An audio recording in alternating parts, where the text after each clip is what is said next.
My girlfriend's ex-boyfriend had just returned to the country, and for some reason, he insisted that I'd be the one to bring her to his welcome dinner. At the banquet, someone casually asked her, "Willow, is there anyone here you like?" She bit her lip, smiled lightly, and replied with a single word, "Yes." But when she said it, her gaze didn't fall on me. It was on her ex-boyfriend, Makoto. Just when everyone assumed I'd sit there quietly like some pathetic coward, I stood up and said, loud and clear, "You really are a bitch." Willow had told me some of her friends were coming back from abroad and asked if I could drive her to their welcome back party. But when we arrived, I realized it wasn't just a friendly reunion, it was a welcome party for her ex. He wore a gray coat and a warm-colored scarf, calm and composed. I noticed the way Willow's eyes lit up when she saw him. At the dinner table, Sophia, who always loved stirring things up, asked Makoto, "You've been abroad for years. Do you have a girlfriend now?" He hesitated slightly, then answered with a faint, bitter smile. "The deepest love I've ever experienced. Nothing else compares." After saying that, he glanced at Willow, then looked down and smiled to himself. I frowned and instinctively tried to put my arm around Willow's shoulder, but she subtly shifted away. In a calm, distant voice, she said, "I'm going to the bathroom." My throat felt dry. What did that mean? Was she uncomfortable being close to me in front of him? Or was there something deeper? The room was warming up, laughter rising, glasses clinking. A little while later, Makoto came over with a smile and asked to add me on social media. He said, "Willow's mentioned you before. You're a good guy." I didn't know how to respond. I've never been the type to check my girlfriend's phone, but from the way he said it, it was like they never stopped talking. I clenched my fists unconsciously and looked over at Willow. Our eyes met, but deep down I knew she wasn't really looking at me. Makoto casually slung his arm over my shoulder and started chatting about their college days. For a moment I felt ridiculous. Maybe I was just overthinking. Maybe they were just friends. Still, while she was away, I opened his social media profile. His profile picture was of him standing by the sea.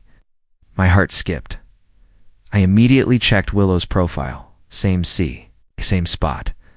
A couple's photo just taken separately. Then I overheard a conversation from the next room. It was Willow's. "Friends," Sophia said. "I'm not saying this just to say it, but Makoto, he's stable, he's kind, he treats people well. And they've known each other forever. Like George, he's selfish, chauvinistic, won't even hand over his bank card."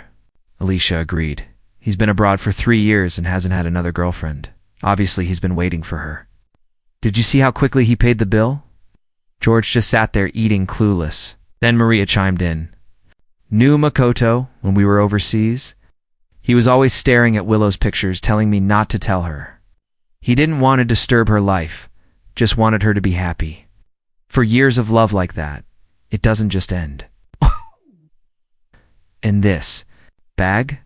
He bought it for her while he was abroad. Gave it to her when George wasn't around. They didn't realize the bathroom in the private room wasn't soundproof. When I stepped out, they paused and quickly changed the subject. I sat back, down, silent, just watching. Makoto picked up the mic and sang. One sad love song after another, and Willow. Especially when he sang that one song about a passing guest. His eyes were blatantly fixed on Willow. He said, "Thank you for the special invitation to witness your love." That fleeting look of sadness and regret in his eyes didn't escape me. Willow, suddenly feeling exposed, fumbled for her drink, trying to hide her discomfort. I stood quietly in a corner, chuckling to myself. It had been a long time since I'd witnessed a drama like this unfold right before my eyes. Later in the evening, someone suggested playing games. At first, the questions were harmless. Fun. But as the game progressed, the tone shifted. The questions became pointed, too deliberate to be coincidental. And Willow, she kept losing. One of the questions was, "Have you ever regretted breaking up?" "You're too thick." She hesitated, her eyes flickering toward me, clearly flustered. I held my polite smile. She stammered, "No, no." I noticed Makoto's hand trembling as he gripped his glass. Even so, Willow saw the emotion in his eyes. She felt it. Then came the final question. Is there anyone here you like? She answered with a single word, yes. But her gaze wasn't on me. It was on him, on Makoto. It felt like she was trying to make up for the disappointment she'd caused him with her earlier answer. I nodded slowly and stood up. My voice was calm, deliberate. You really are a bitch. I hadn't even left yet, and they were already exchanging flirtatious glances right in front of me. I'm not some tragic figure from a melodrama. So why should I be the one to walk away quietly, pretending to be the bigger person? What does being magnanimous even mean in a moment like this? Is it just sitting back, swallowing your pride, and comforting yourself with the lie that you're somehow above it all? No, if I hesitate now, even for a second, I'm just disrespecting myself, so I didn't. I slapped Willow across the face. You're a pile of shit, I said coldly. Then I stood up, wiped my hand clean, and scanned the room. I really don't get the brainwaves of you single-celled creatures, I said, my voice rising. Trying to match up a woman who's already in a relationship with her ex, parading around like you're doing something noble, can't you do? Something decent for once in your lives? I turned to Sophia. Yeah, I'm a macho man, so what? I won't hand over my paycheck card. What's it got to do with you? You don't know the first thing about being a decent person, yet you're always plotting how to control others. We're even sorting trash.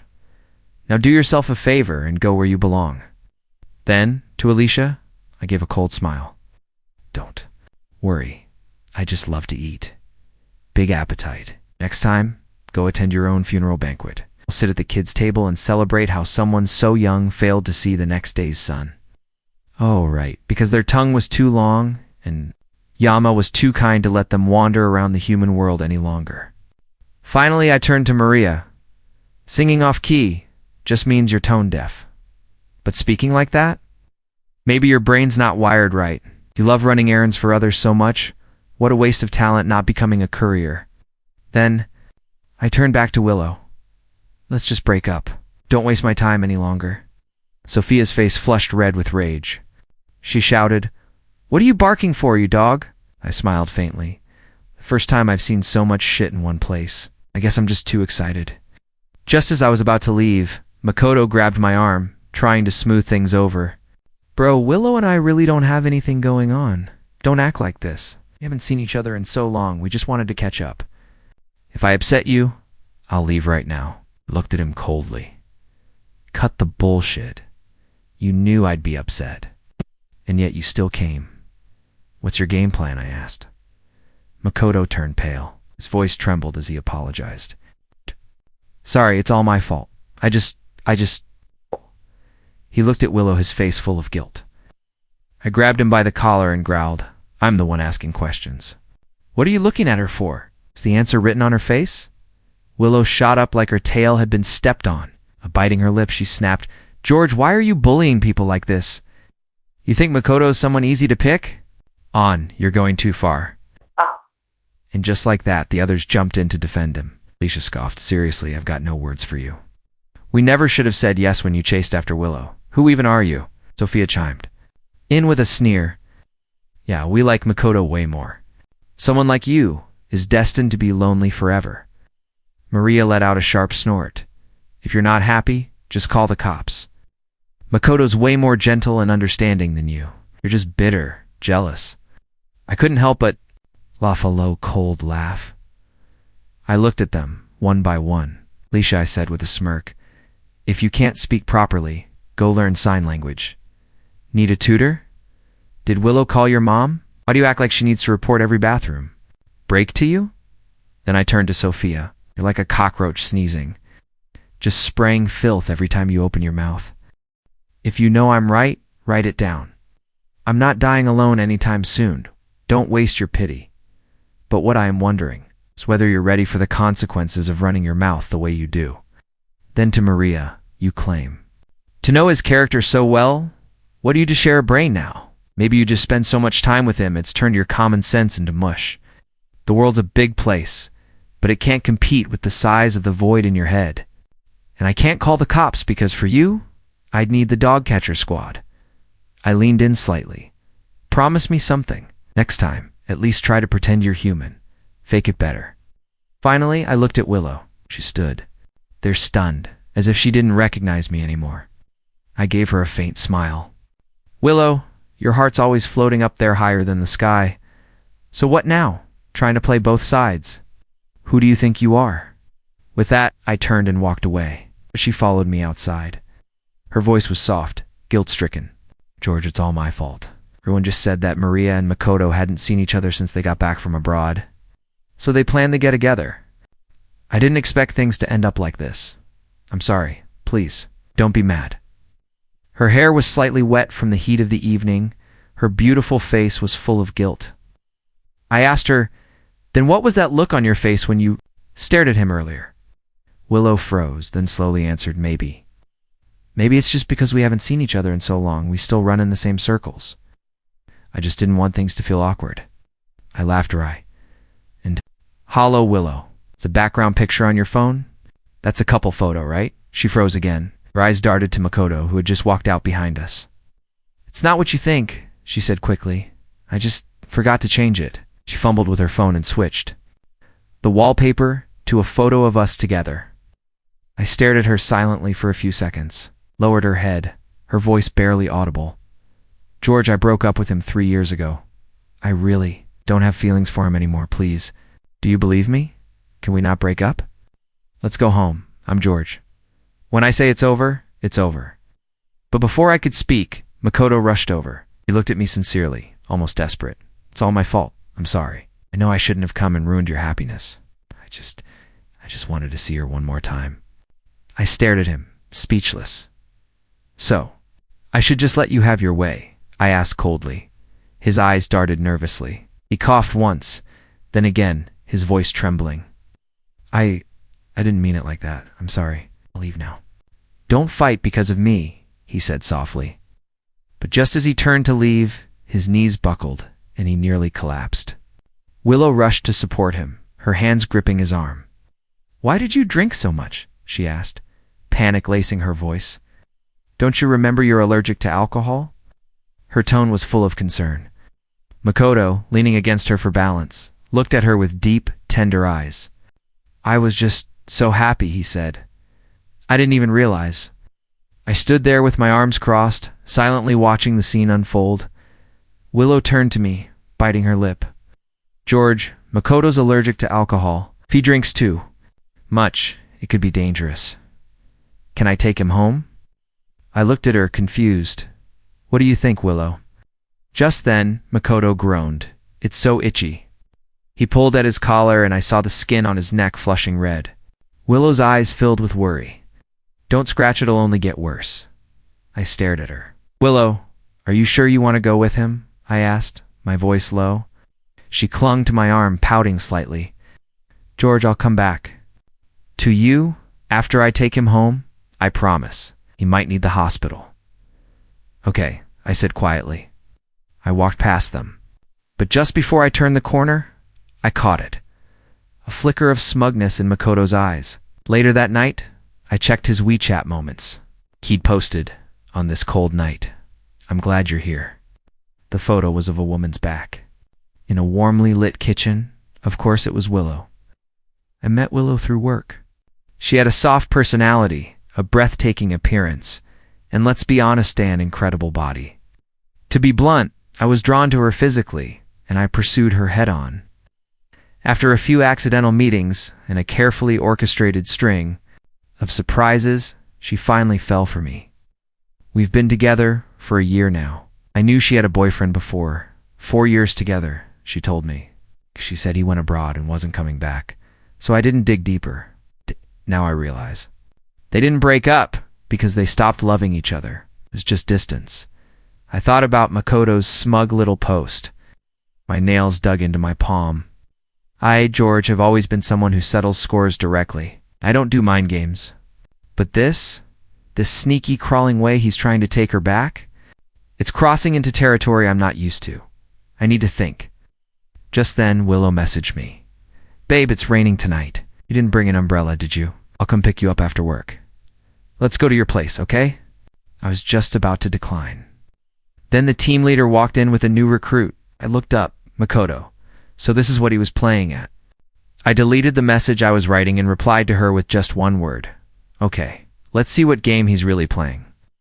After introductions, Makoto walked straight up to me, looking as sincere and composed as ever. "George, what a coincidence," he said with a smile. "I'm looking forward to working with you." Same warm, gentle act.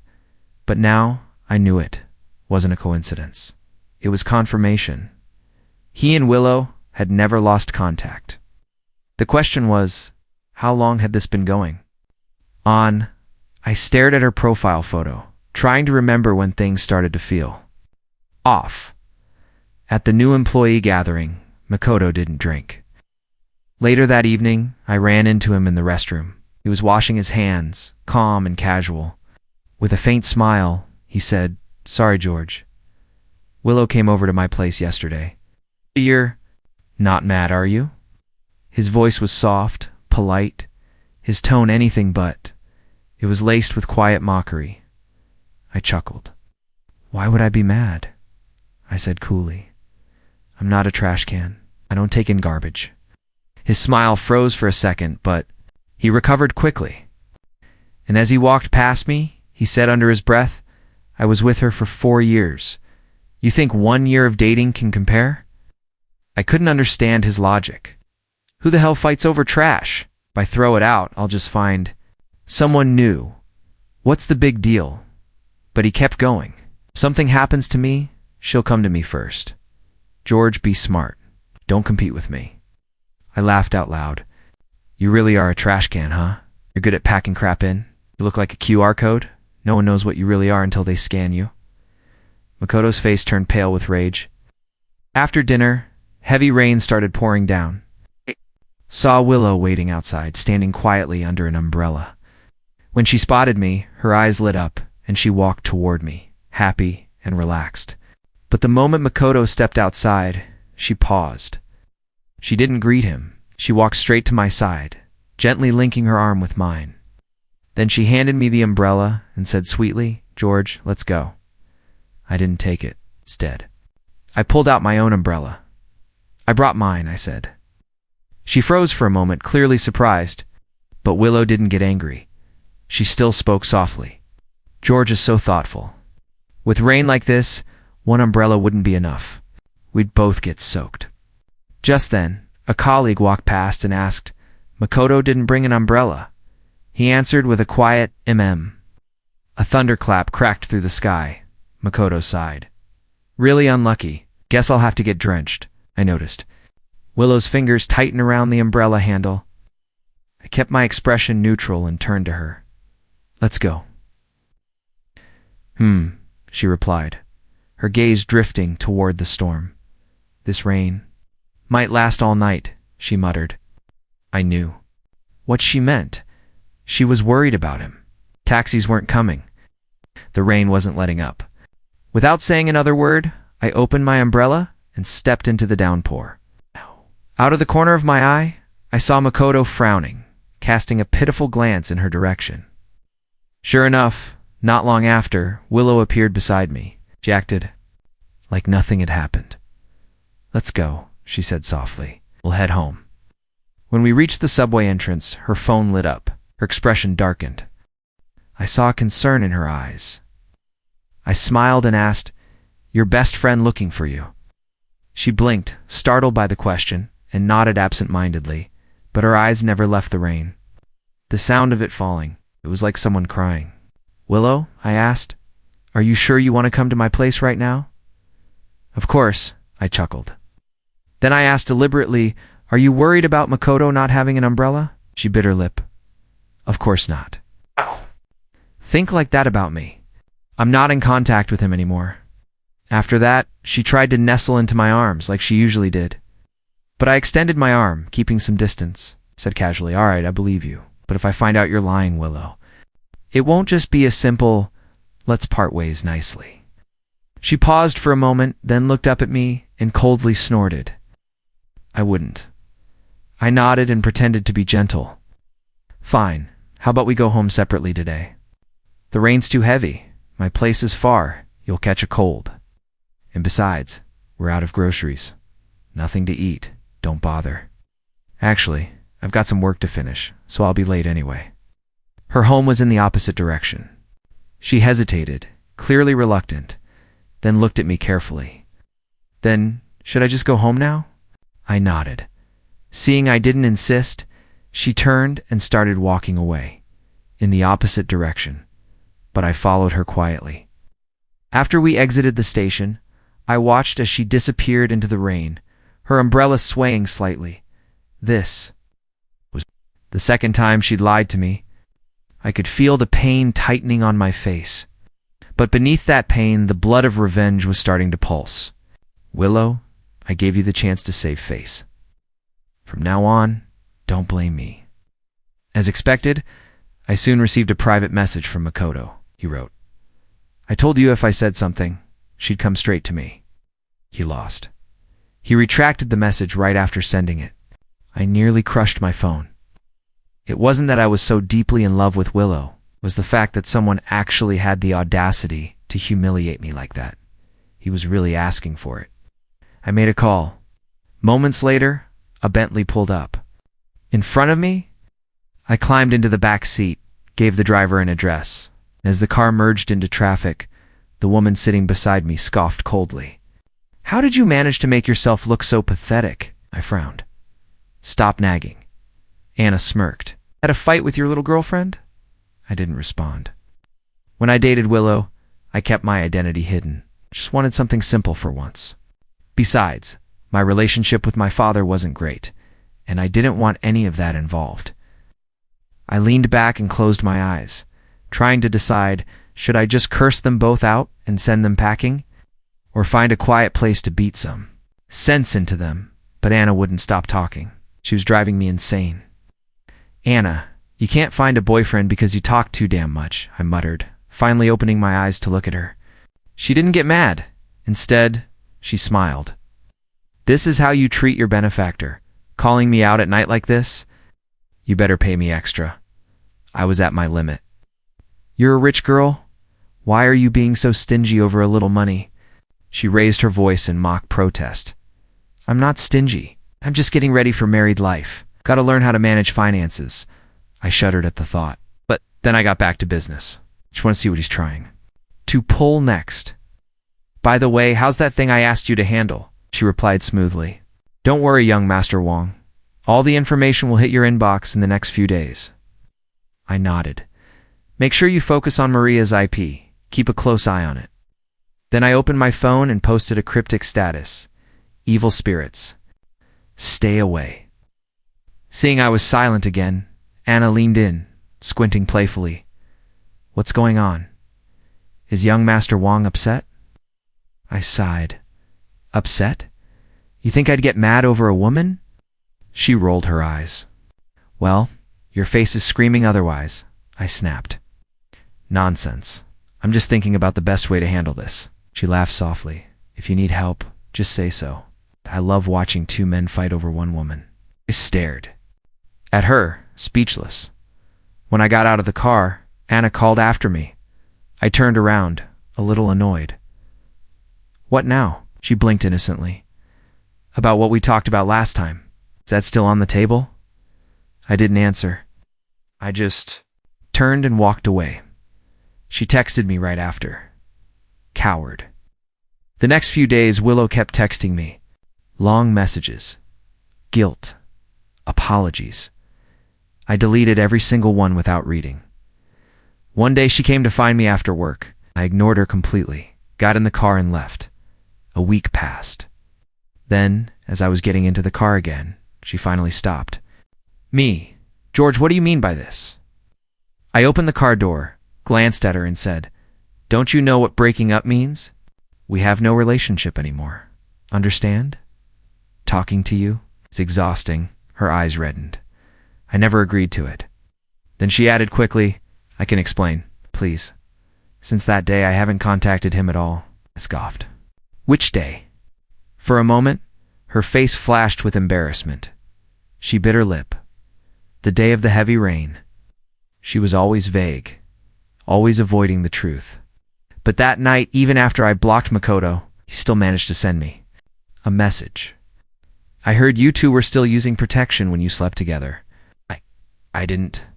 I was so furious, I spent the entire night beating the punching bag until my knuckles went raw. Later, from a few subtle clues on Makoto's social media, I found his alternate account. And that's when the truth hit me. They had never stopped contacting each other. As if on cue, Makoto showed up in person. He grabbed Willow's wrist and snapped, "Why are you still chasing after him? Look at the guy, he's renting luxury cars to pick up girls. Someone like him isn't worth your time." I looked Willow dead in the eyes and sneered, "He's right. Let's look at yourself. How pathetic can you be?" Makoto went silent. For a brief moment, even he was stunned. Then he found his voice again. "I told you George is just a scumbag. Now you believe me, don't you?" Willow clutched my hand tightly, refusing to let go. "George, is that true? Have you really moved on? To someone else?" I stayed expressionless. "Why should I report anything to you?" Willow. "What's going on in that head of yours? You went to another man's house, and now you have the nerve to question me? Is this your idea of a double standard?" She panicked and quickly blurted out, "We're just classmates." I laughed coldly. "Yeah. Well then, I'm also just classmates with the person in the car.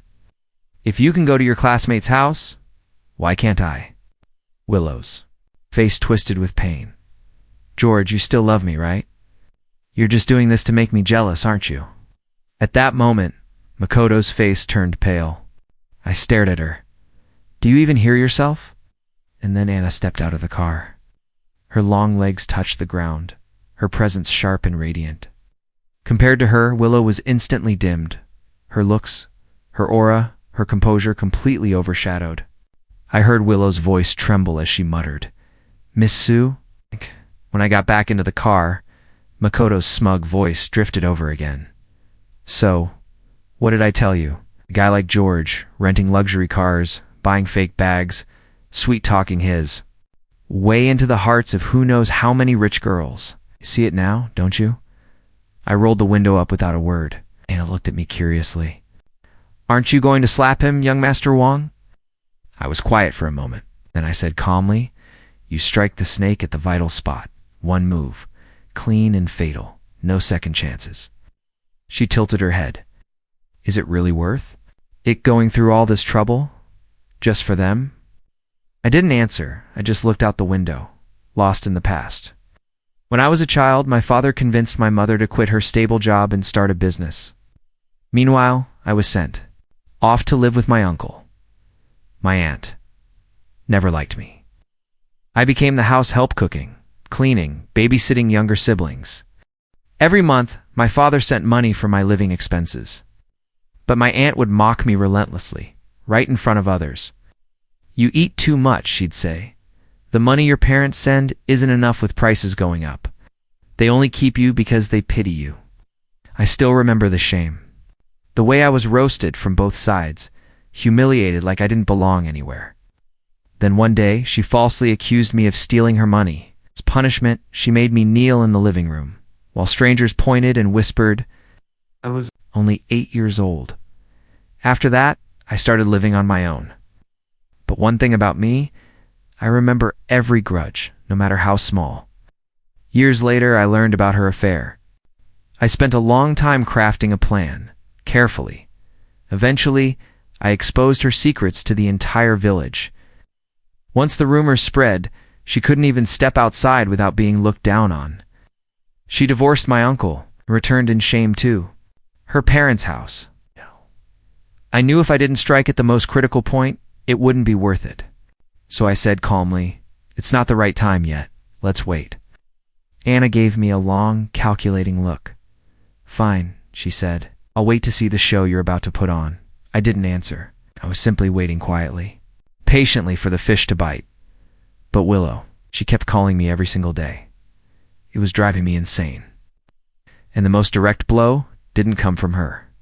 It came from Makoto, subtle digs at work, snide remarks, all that fake civility wrapped in poison. Until one day, Willow got drunk at a bar with her girlfriends. Sophia called me. "We've apologized. Isn't that enough? Please come. She's really upset. If she keeps drinking like this, something bad might happen.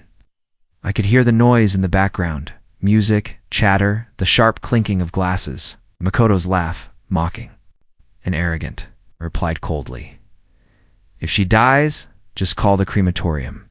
That was when they stopped pretending. They insulted me outright. Sophia cursed. "George, I'm warning you, don't be so damn ungrateful. If you push this too far, you'll regret it." I played with the watch I'd just bought, smiling. To myself, "Thanks for the warning, Sophia. Maybe I'll push even further. Oh, and congratulations on your engagement." I hung up because I knew someone was about to break. Sure enough, the next day at work, David, one of my colleagues, grabbed me by the arm. "Brother Wong, did you piss someone off?" "Why? What happened?"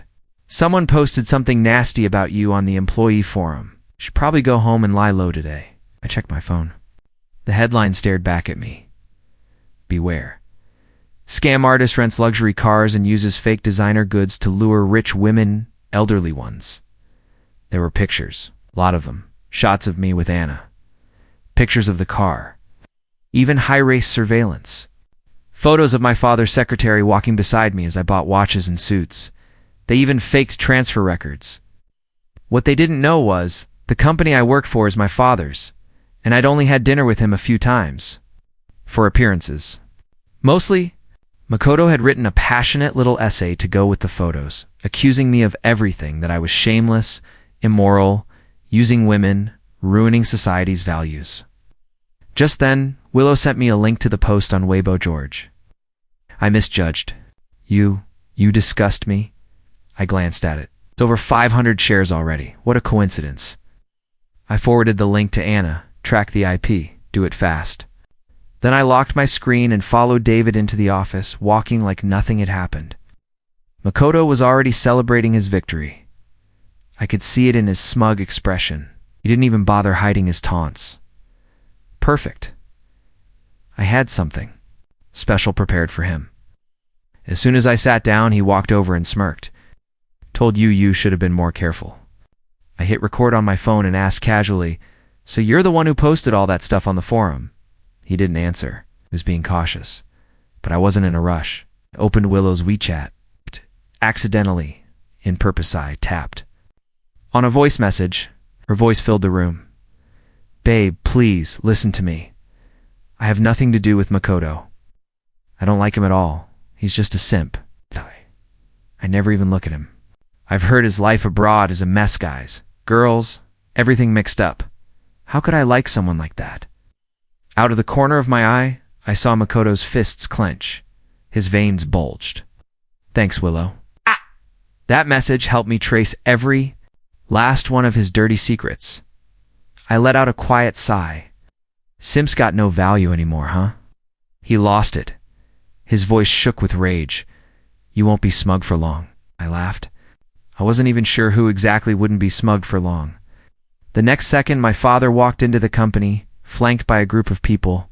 He rarely visited the office, but today brought Anna with him. His face was clouded with anger, and the whole office went still, a heavy electric tension settling over everyone. They were all waiting to see what I'd do. My father immediately called an emergency all-hands meeting. "David tried to hold me back, brother." "Don't go." "In yet? Why shouldn't I?" I asked. Not only was I going in, I had something even more exciting prepared. For my father's secretary, and for everyone else watching. I walked in and sat right in the front row. Anna glanced at me, pouted slightly, and shook her head. I checked my phone. A message from her had just come in. "You should have made your move sooner." She thought I'd been too slow, that my silence had cost me my reputation. And honestly, she wasn't wrong. I should have struck first. That would have given me the upper hand. But I also understood something deeper.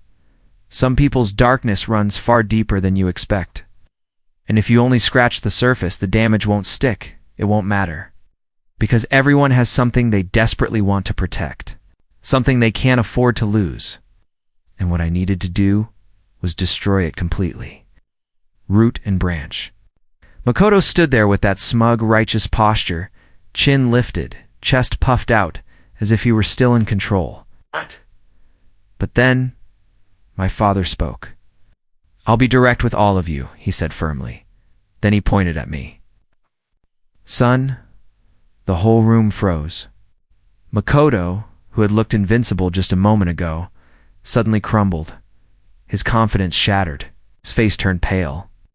Funny how quickly people lose their composure when the mask slips. Anyone with half a brain could have looked into my background. And again, even if he had tried, he wouldn't have found anything useful. My father kept speaking. "George was once engaged to Anna from the Sue family." "Wait, what?" "Wasn't part of my plan." I turned to look at Anna. She simply tilted her head and smiled at me sweetly, as if she'd just handed me a winning card in a game I didn't know I was playing. I was speechless. She was pretending to be my fiancée to help me, to clear up the rumors. And somehow, an unfamiliar emotion crawled up inside me, something I didn't have a name for. The whole scandal, summed up in just a few short sentences. Then I stepped up onto the stage, just as a team of police officers entered the room. I turned to face Makoto, who was now trembling in his seat, smiled. "Makoto, spreading false rumors has legal consequences. What did you think? That we don't have laws in this country? That there's no justice?" Under the eyes of every single employee, he was taken away, dragged out by the police, his face ashen, his pride in pieces. But I wasn't done. I had my secretary hire a team of writers. Some of the truth would be posted online to clear my name. The rest, that would be sent directly to Makoto's parents, as well as to Willow's family. "And Maria's?" my secretary asked me. "Should we send it now?" I paused, then shook my head. "No, not yet. The story's not over." I'd heard his parents were both teachers. I couldn't help but wonder how they'd feel when they discovered what their son had really been doing abroad. Later, I went to the police station to give my statement. The IP addresses used to slander me were traced back overseas. Makoto hadn't acted directly. He'd gotten someone else involved, Maria. From the very first time I met them, I knew something about their relationship wasn't right. Too close to familiar. Too ambiguous. After all, they were just classmates, so who gets that close to their best friend's boyfriend? She knew everything about him, every personal detail. She even defended him when no one else would. If Maria hadn't been so unattractive, she probably would have taken Willow's place by now. So I asked Anna to look into Maria's background. And what a revelation that turned out to be. No wonder Makoto had been so desperate to spread lies about me. He was only trying to bury the truth, because he'd been doing the exact same thing. Makoto's reputation overseas was already in shambles. He had been living recklessly, pretending to be a successful businessman, scamming newly arrived female students, taking their money, and using them for sex. He even got one of them pregnant and then ran off. But as the saying goes, evil always catches up with you. Eventually, he crossed the wrong person. Gang leader broke his legs and exposed everything to the Chinese community abroad. That's when Makoto finally gave up trying to survive out there and slithered back to the country, hoping to rekindle things with his ex-girlfriend, Willow. At the police station, he was screaming, "George, you bastard." I just shrugged, calm and unfazed. "You think you're clever? If I liked Willow that much, I would have ruined everything myself by now. But sorry to disappoint you. I'm not some hopeless simp. I don't like her that much." Makoto was trembling. He looked at the officers, panicked, his voice shaky and desperate. "I didn't spread those rumors. You're wrongfully accusing me." But by then, Maria had already surrendered. She handed over all the chat logs and voice recordings to the police. Even if Makoto didn't personally post the rumors, he was the mastermind behind all of it. I turned to Maria and said calmly, "Maria, you're the one who told me to call the police that day. Remember? Well, here we are. In the end, I refused any suggestion of mediation. Both Maria and Makoto were detained for defamation. I demanded they issue public apologies online, and they would keep doing so until I decided it was enough. With a criminal record, Maria lost the job she had just landed. Makoto was fired from my father's company. We made sure to keep the door open for further legal action. Could have just fired them right away. Why wait for them to post those things? Anna asked me as we left. I smiled. If I fired them immediately, they'd get compensation. People like him aren't worth a single cent more from me. She snorted and teased. You really are a heartless capitalist. When we got home, my father was sitting on the couch, waiting for me, son. I didn't say a word. Just walked over and sat down beside him. He reached out to pull me closer, but I pushed his hand away. He paused, lowered his head, and let out a long sigh. You should have told me earlier, I replied flatly. You're always busy. When would you have had time to care about my problems? You're my son, he said quietly. How could I let you suffer like this? I turned my gaze away awkwardly. It had been a long time since we sat down like this, face to face, heart to heart. Back then, I only ever saw him as someone to use. When I didn't respond, he went on. I know you haven't forgiven me. But in this world, you're all I have. Everything I do for you. If you're not happy, what's the point? Of all of it, I've never been good with words. I always carry myself with a cold, distant attitude. But when he said that, a twinge of emotion crept up the bridge of my nose.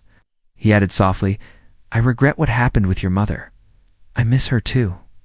I asked bitterly, You miss her? Then why didn't you go see her all these years?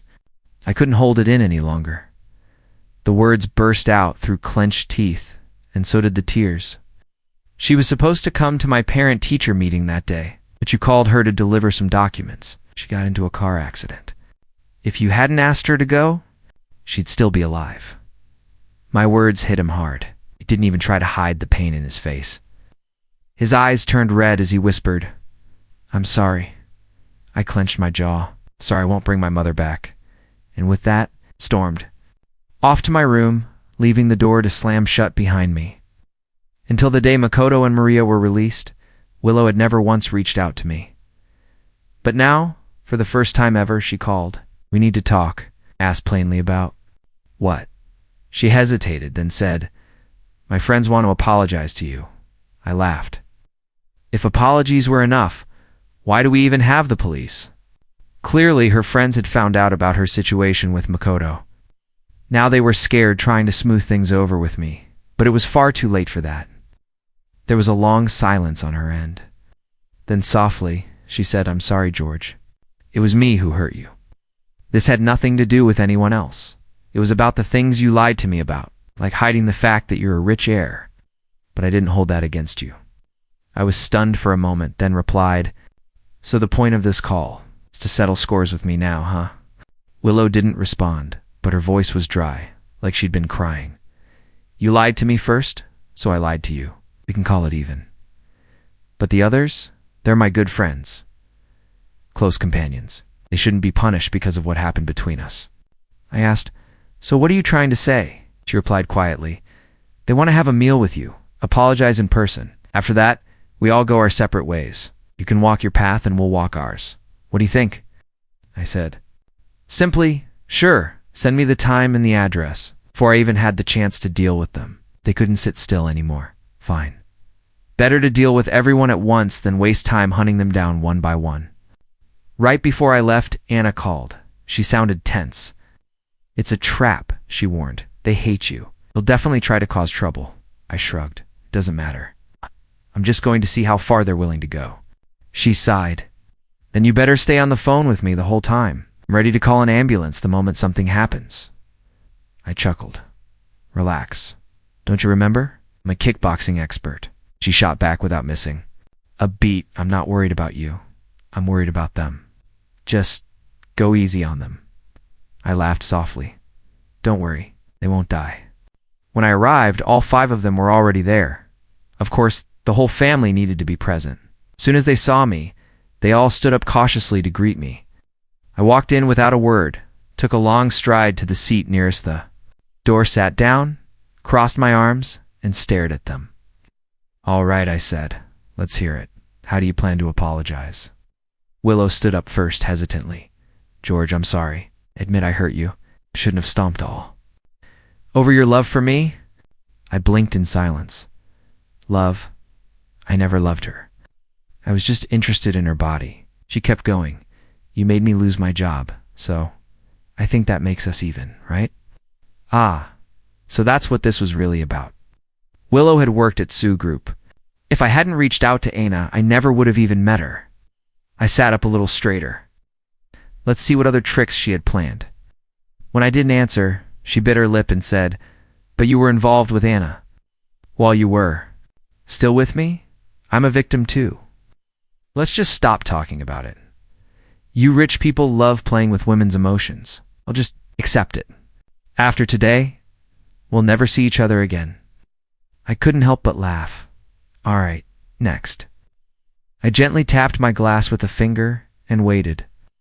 Sophia stood up, refusing to even look at me. Voice dripped with disdain, despite this so-called apology.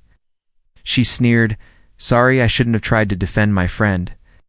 As if I was the one tearing their friendship apart. She added coldly, "From now on, I'll stay far away from people like you. You're a big shot, so. You can forgive me, right?" I didn't say a word. She sat down, smug and satisfied. Honestly, it felt like watching a bunch of school kids pretend to apologize, each one trying to sneak in a few jabs as they went. Alicia chimed in next. "I shouldn't have called you poor. I was being blind, okay?" Then Maria followed, almost yawning through her words. "I shouldn't have tried to get Willow to break up with you." Finally, it was Makoto's turn. He sighed, then muttered, "Sorry, George. I shouldn't have tried to steal Willow from you." I rubbed my ears. "What was that? Did a dog chew on your voice? Why are you speaking so softly? Are you reciting scriptures to your ancestors?" Makoto's face twisted with fury. He threw a sharp glance at Maria, then growled louder this time. "Sorry, please forgive my ignorance." I smiled. "I remember you'd like to drink, right? And take that bottle and apologize properly." Maria couldn't hold back anymore. "Makoto's allergic to alcohol," she snapped. I turned to her, grinning. "You know so much, huh, Maria? If it weren't for that pretty face of yours, even a mosquito wouldn't bite you. You'd have taken his place overseas long ago." Both of them froze, red-faced, too stunned to respond. I looked at Willow. She didn't know. Perfect. I twisted the knife. "Willow, you didn't know? I thought you two shared everything, best friends and all." Her expression darkened instantly. The room fell into silence. No one dared say a word. I casually picked at the food on the table. Disgusting. They were trying to fool me with this garbage.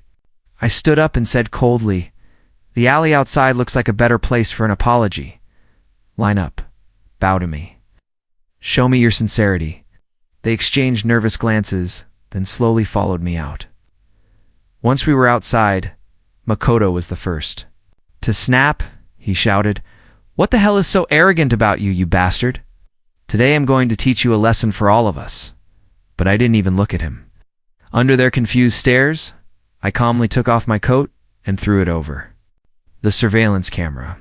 Then I rolled my shoulders, stretched, and said flatly, "That dry little apology back there? Boring. You don't feel any pain because none of this ever touched you. So if I go too easy or too hard, just bear with it." Before anyone could react, I turned to Willow and gave her 3 sharp slaps across the face. "You're the best at shifting blame, huh? Well, here's a wish for you. A house full of children. But no one knows who the real father is." Next, I stepped up to Makoto and slapped him hard. His head snapped to the side, cheek already swelling. "You shameless as hell. You don't even look like a pig. Let me help you get there." Then came Sophia. She loved to run her mouth. I slapped her squarely across the mouth and laughed. "You must be those 3 letters between A and D, I and P, V and N, on a keyboard always slipping in where you don't belong. Your business? Why not go taste the back of that manure truck passing by the door?"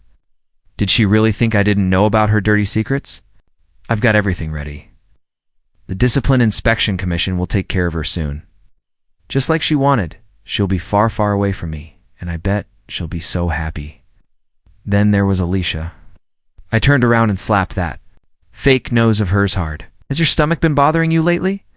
Lost your mind along with your appetite? You're not just blind, you're like a dog chasing the moon. It's completely clueless about your limits." I'd sent her husband a thoughtful little gift. Can't wait to see his reaction when he finds out she was already involved. with her own brother. And finally, Maria, she used her position with the students to stir up drama, spreading rumors and playing games behind my back. I yanked her over and slapped her again, and again giving her the kind of beating that burns truth into the skin. Let me give you some advice. Having an empty head is fine, but don't let it fill with water. Makoto tells you to jump, and you just do it. With your IQ, maybe try eating a whale, see if it helps your brain grow a little. Then I went. After all of them, without mercy, no discrimination, no hesitation. By the time they were kneeling begging for forgiveness, I clapped my hands together and said, "Listen, just because there's a crowd of you doesn't mean you can take me on. What I did to you today, that was me going easy. And I've never been someone people liked. I hold grudges. You slap me once, I'll slap you back. And I won't stop there. I'll kick. I'll punch. When the law fails to fix it, I fix it the George way." By the time I got home, it was already late.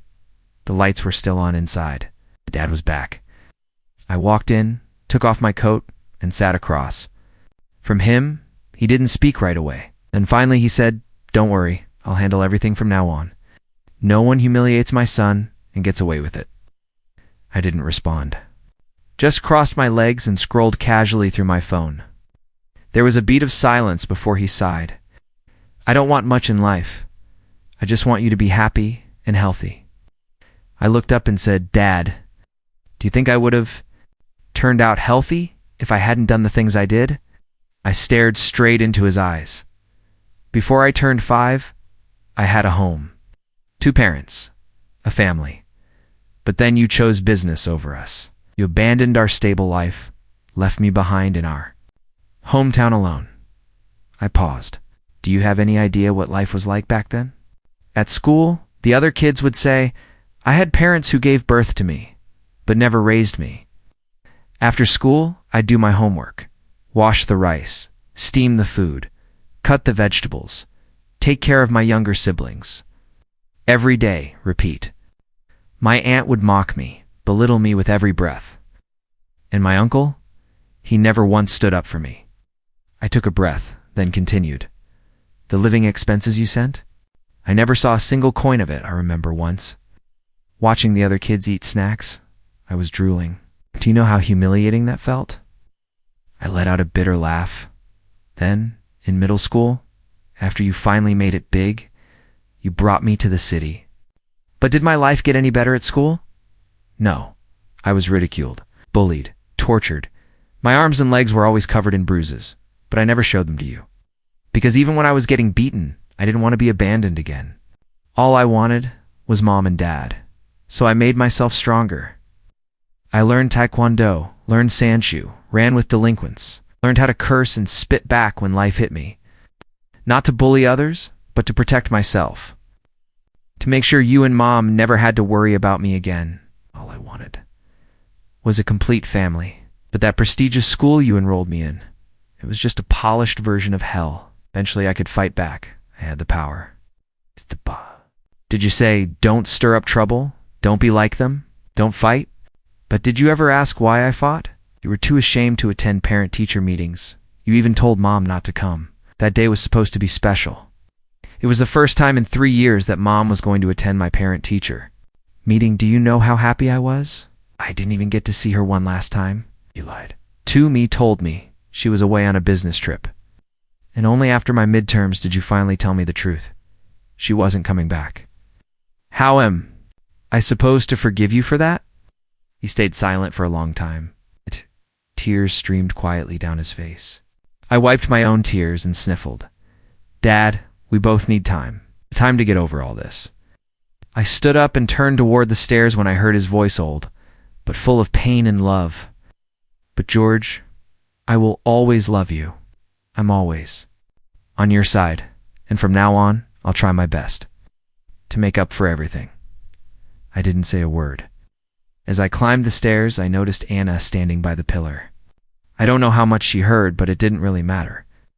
She already knew everything about my past. I turned my gaze away and headed to my room. On my bedside table was a family photo. I stared at it and finally, I broke down in tears. I'm George. It's cold, calculating and ruthless. But in my parents' eyes, I'll always be their child, their little one, if I had the choice. Who wouldn't want a peaceful, beautiful life? Just then, my phone vibrated. It was a message from Aina. Do you want to open the door and move? Into my warm embrace? I replied. Go away. But deep down, I was grateful. If it hadn't been for her back in middle school and high school, I don't know if I ever would have become the strong version of George I am today. Then she messaged again. Remember when we said if we're not married by 30, we'll be together? Don't back out now, Mr. Man. I frowned and typed back. 3 more years. Wait for me, she replied without hesitation. Then I'll be waiting for you to marry me. She's insane. I pulled out my high school graduation photo. She was right next to me in it, flashing a peace sign at the camera. And me, I was smiling like a fool. In my yearbook, she'd written, no matter where you go, I'll be here waiting for you.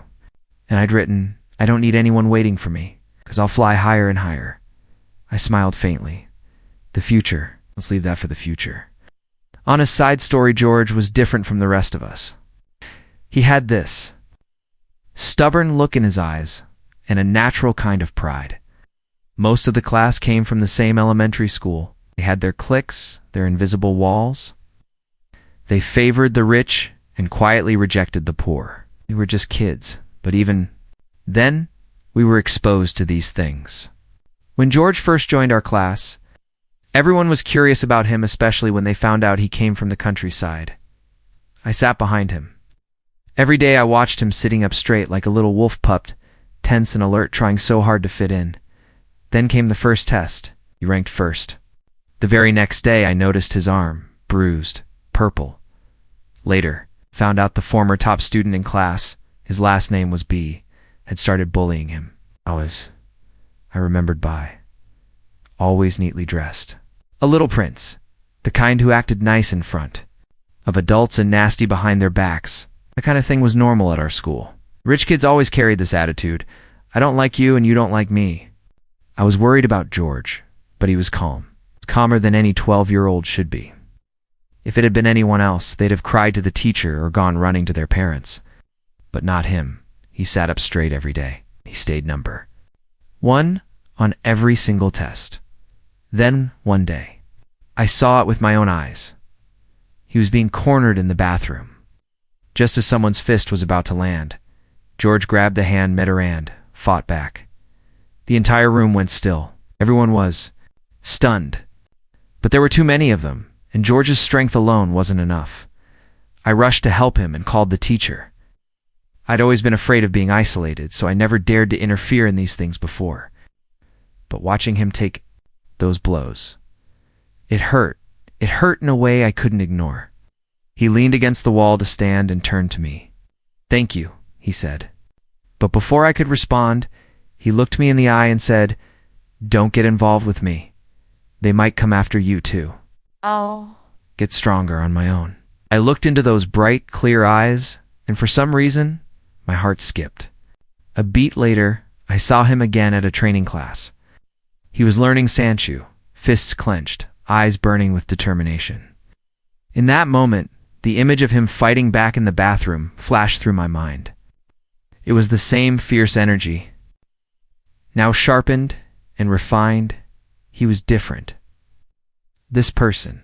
He had the resilience of someone who had been stepped on, beaten down, yet stood up again, throwing punches with both hands. He once told me, I never start trouble, but I'm not afraid of it. If someone gives me a foot of respect, I'll return a yard. But if they slap me, I'll punch and kick them back. Such a stubborn little wolf pup after that. No one dared bully him again. He earned their respect not with words, but with strength. But when we entered high school, something changed. He became more withdrawn, quieter. That proud, untamed pup seemed to collapse into himself. I later learned his mother had passed away. Didn't have many friends to begin with, and after that, he became even more isolated. His temper grew short, his silence heavier, but his grades still among the top. And whenever someone knew someone, unaware of his story, tried to pick a fight, he'd silence them with a single, devastating strike. One day I asked him quietly, "Why aren't you ever happy?" And he answered, "Because I've always felt like the extra one. The one who doesn't belong." My parents were never home. Uncle and aunt didn't like me. And when my family finally gathered together, my parents were always too busy. The only person who ever loved me, my mom, died in a car accident. That's just how the world is, I guess. That day, I saw the truth buried deep inside him. Later in our high school yearbook, I wrote, "No matter where you go, I'll be here waiting for you. I don't need anyone waiting for me, because I'll fly higher and higher." Those were the words of George. Proud and stubborn as ever. On a side story, there was never anyone around George and me, until one day when he was drunk and I, half joking, tested the waters. "If we're still single by the time we're 30, I said, "why don't we try being together?" He laughed and agreed in his drunken state. I secretly recorded it just in case he ever tried to back out. I know I'm such a terrible woman. But then, one day, I saw a post on his social media. He had a girlfriend. I messaged him immediately. "Do you suddenly have a girlfriend?" He replied casually, "Most girls are reserved and take their time, but this one." When I gave her a gift and confessed, she accepted right away. I've never met anyone so genuine. She's gentle and cute. Her name was Willow. She worked at Sue Group. It hit me that Nye was the one who had introduced them. When I realized that, I felt like I was going to die. But the thing that crushed me even more is that George seemed to really like girls who were gentle and cute. And in that moment, I started trying with everything I had to change. Until one day, the maid looked at me with a troubled expression and asked, "Miss Sue, are you planning to fire me?" I blinked, confused. She hesitated, then said, "I don't know why, but lately, your smile gives me the creeps." That stopped me cold. I'd been trying so hard to be gentle, to soften my edges, but they said I gave them the creeps. Forget it. Maybe I, Sue, simply wasn't meant to be that kind of woman. So I gave up trying. I thought George was just casually dating. But to my surprise, a whole year passed.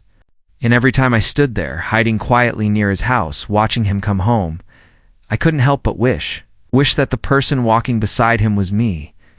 "I'm right here behind you, George. All you have to do is turn around. Just turn around and you'd see me." But he never did. And it hurt so deeply to realize there was someone I could never have. The more I thought about it, the angrier I became. Then one day he called me, asked me to help him look something up. We hadn't spoken in so long, not since he started dating. I asked him what was going on. He said it was nothing. Just that he was itching for a fight, said he hadn't felt that rush in a while. In that moment, I realized maybe that woman had betrayed him. I was furious. The man I loved was being cheated on. I couldn't stand it. So I had people investigate everything. That day it rained. George called and asked to meet. I knew he was about to do something he couldn't take back. We sat in the car. He looked tired, like he'd returned to his younger self, back to those student days when he carried the weight of the world in silence. I wanted to step in, wanted Sue Group to help him, to protect him, but he stopped me. "I don't get involved with other people's problems," he said, "but if someone crosses me, I'll make them pay. Don't worry about it." It was again that fire in his eyes. It reminded me of the George who once threw himself into Taekwondo and Sanshu, the George I fell for. Always proud, always fierce, always standing tall no matter who stood against him. He said, "If the law can't fix it, I'll fix it my way." I always keep my word. God, George looked so handsome that day, dressed in black from head to toe, knee guards and pads in place, fully geared up. He blocked the cameras. He beat those men without hesitation. And I was overjoyed. Thought finally he must have let some of that pain out. But when everything was over, I saw him by the river, just sitting there, alone, silent, lost in thought. He sat for a long time. He was probably thinking about his mother. I wanted so badly to go to him, to sit beside him. But I knew, right now, he needed to be alone. So I followed him home, quietly, listened as he talked. I already knew the story, but hearing it from his lips, the bullying, the pain, it made it hard to breathe. He stripped away every layer, exposing the softest, rawest part of himself as he shouted at his father. And I understood. This was him letting go. He was finally ready to move on, to begin again. I looked at him and said softly, "How about opening the door? Come stay in my gentle haven," but he turned away. "Go away," he muttered. "Go away." That stubborn little wolf pup was back. Even if he can't accept me now, that's okay. The world is round, and the people who are meant to be together will always find their way back. So, George, for the rest of our lives, please take care of me.